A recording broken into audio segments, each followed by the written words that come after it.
House, Friday, September 20th. Doors open at 7 a.m., and it's free.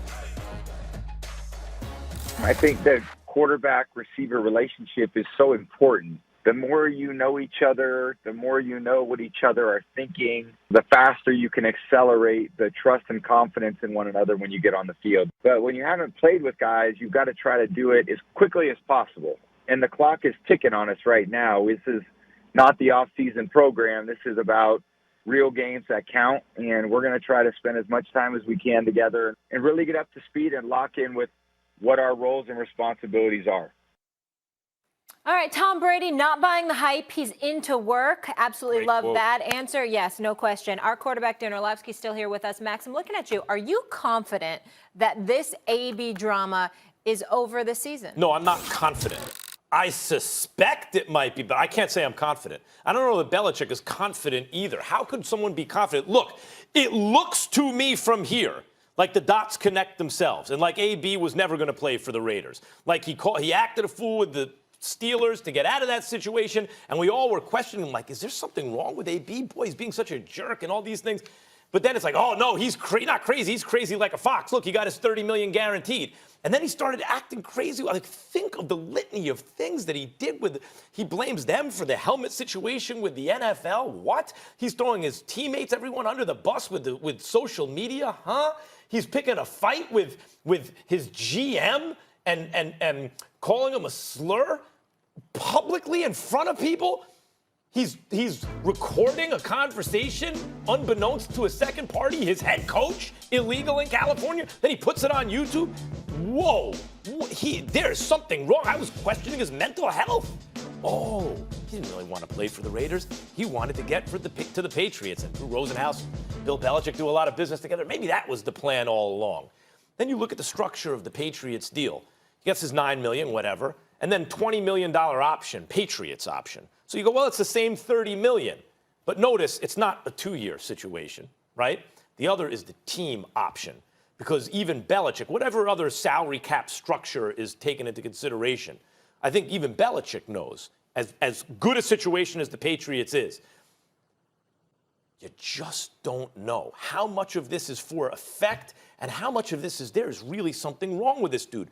I suspect AB now has what he wants. I suspect if it's going to work anywhere, it'll work here. But I cannot say I am confident that, in fact, there isn't really something wrong here. So my answer is no. I am not confident. I'll say I am. And the reason why I say I am because he has everything to lose. Yeah, he has something to gain in terms of being on the New England Patriots, competing for a Super Bowl championship, in all likelihood winning a Super Bowl championship. But he has everything to lose because of the clownish, buffoonish way in which he elected to conduct himself over the last several weeks in an effort to get himself out of town, out of Oakland, a team that had given him $30 million in guaranteed dollars, had given him long-term security, that didn't create any problems with his feet or his helmet. Those were issues with the NFL, not him, or the feet issue was his own. And for him to still do the things that he did, taping conversations secretly, revealing private text messages, emails, that kind of thing, calling people names, doing all the kind of things that he was doing. He's a universal pariah at this particular moment in time. Now, New England will cheer him catching touchdowns. They will cheer his greatness on the football field.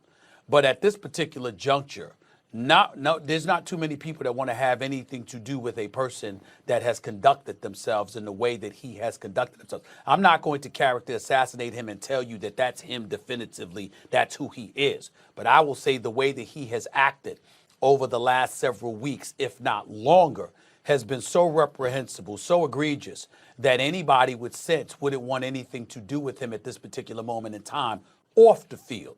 So the only recourse he has left is to produce on the field. And I think he knows that at this particular juncture. I think that when you go to New England, Bill Belichick doesn't play that. He's got 6 rings. He's universally recognized as the greatest coach of this era, if not ever. He can afford to take this chance and not lose a damn thing, because even if they lose, or even if he has to end up letting Antonio Brown go, I mean, this is the equivalent of house money. That is what Robert Kraft and Bill Belichick Don't are mean playing. you're confident in because of Antonio that- Brown. Yeah. Well, let I me just think get in. I do think what I'm saying. I think he's confident because they don't have much to worry about. All the worry is on him.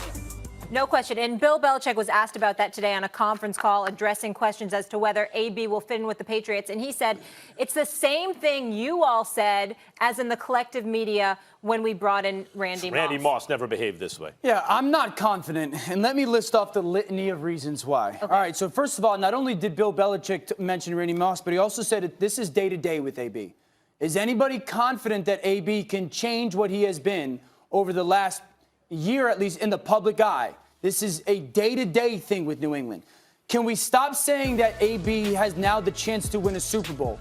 What about his behavior over the last year plus says he cares at all about winning a Super Bowl? In Oakland, it didn't work out because AB would not do things Oakland's way. He would not do things the way Oakland wanted him to do things. Everybody knows that will not fly in New England. Have you ever heard that have you ever heard that the Patriots talk about just a singular player? We won because of this guy. No, Tom Brady always goes, well, we did this well, or we did that well. Tom Brady also talked that the most important thing moving forward is communication, the entirety of the team, and what is in the team's best interest. They're already putting things in place to make sure that if this does go south because of the past, that they have things to fall back on because they're not confident that it's going to go well. This is an investment like it is in a stock market, and you put things in place just in case the investment tanks. The last thing is this. When you go to New England and you don't do things well on tape, Bill Belichick calls you out in front of the team. In team meetings, he rips you. Do we believe that AB's ready to have that happen? For AB to run the route the wrong way, or in a scramble situation, not run away, and Bill Belichick hold him accountable and call him out in front of that team. And we think AB's just going to sit there and take that, even though he wouldn't do things a certain way in Oakland? Dan, is that a rhetorical question, or do you want an answer? Because the answer would be, it depends on Bill Belichick potentially and how he acts towards Tom Brady. Remember, Antonio Brown's issue in Pittsburgh. Remember, Antonio Brown's issue in Pittsburgh was not about how people came at him. Sure. It was about how people didn't come at Big Ben.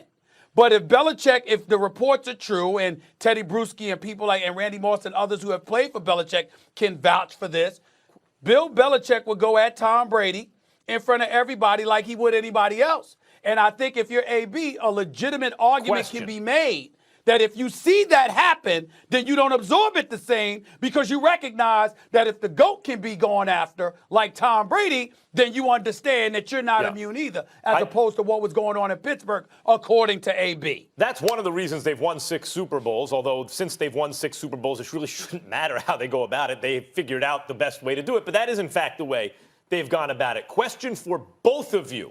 Stephen A., I want you to start because you're the one arguing you're confident in AB. This is the international relations. You're dealing with another country. Do you believe they're a rational actor? Right? This is at the root of any kind of negotiation or interaction with two different actors, right? Is the other party a rational actor? Do you believe everything you're saying about he has no recourse is true, Stephen A., if he's a rational actor? Do you believe that about Antonio Brown? That's the word. That is the word you use, rational. The word I use is desperate. Because I'm saying that I think that if there's one thing that could potentially influence somebody, it's desperation.